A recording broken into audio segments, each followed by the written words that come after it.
এ বাবু আছে? তোমাদের গ্রামে মাওলানা মুফতি ইমাম আছে? বাহ, ভালো।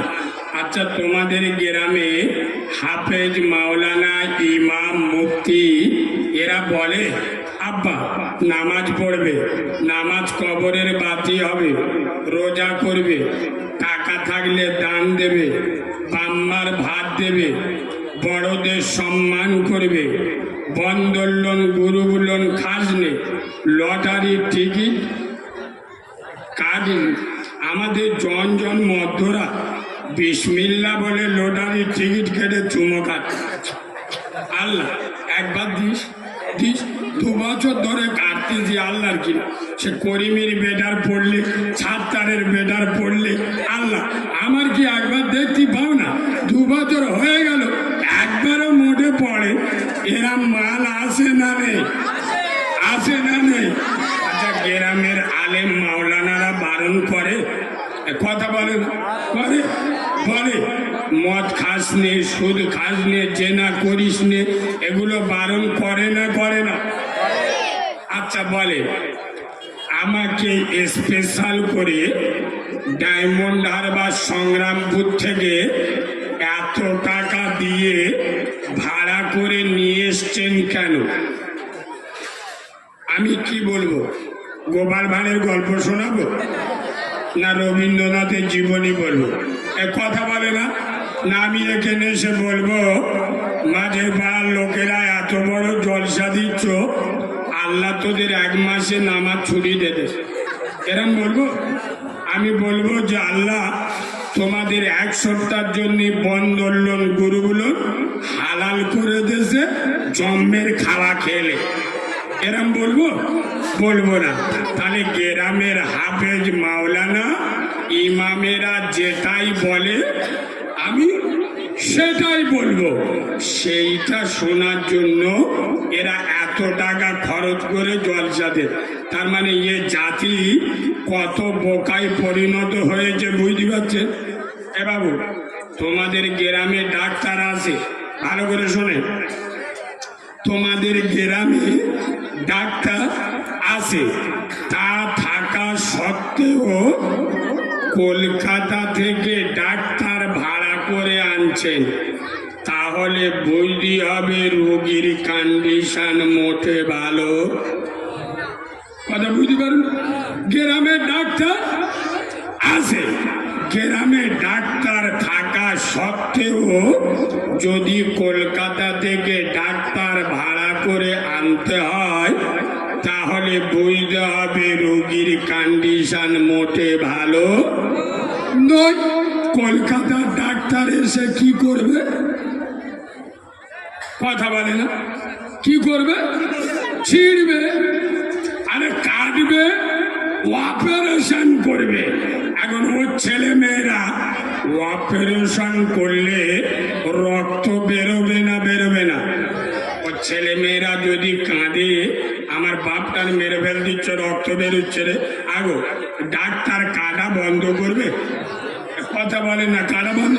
আমার নিয়েই শিখাতে আমি কেটে যাব। তোর যদি না ভাল লাগে, তোর যদি কষ্ট হয়, এখান থেকে সরে যা, নিচে চলে যা, দেখি নে। আমার যখন কাটতে নিয়ে এসছিস আমি কেটে যাব।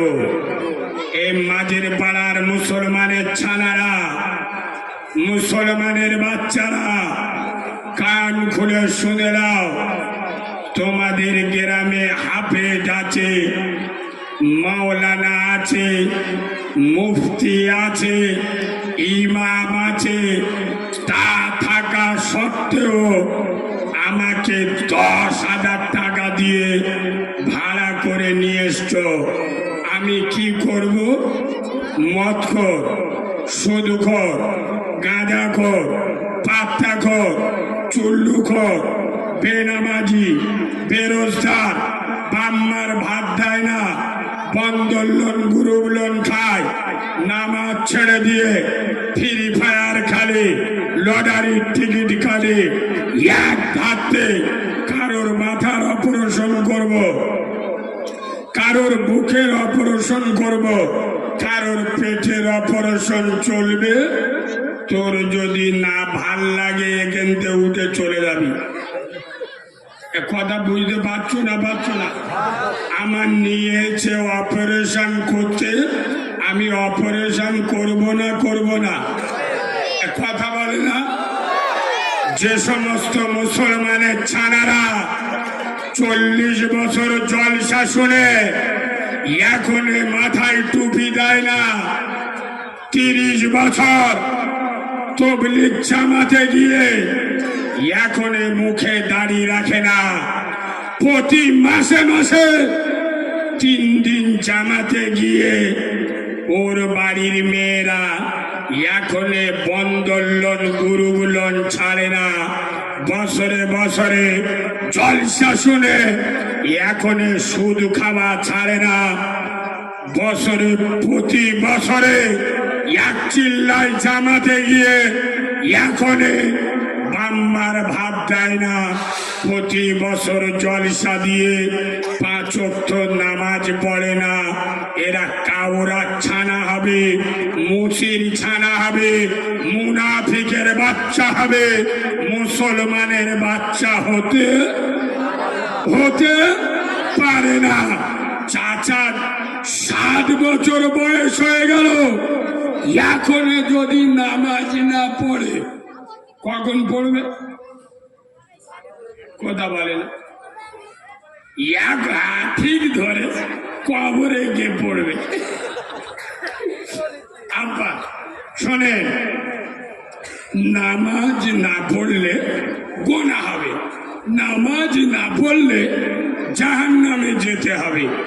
এটা নাবালককে বোঝে, বাচ্চারা নাবালকরা বোঝে জাহান্নাম কি জিনিস, নামাজ কি জিনিস। বাচ্চাদের উপরে নামাজ ফরজ, কথা বলে না? নাবালকের উপর ফরজ না, নাবালক বোঝে না। এ মানে 60 বছর বয়স হয়ে গেছে, এখন নামাজ পড়ে না। এ নাবালক না সাবালক? পাকা নাবালক।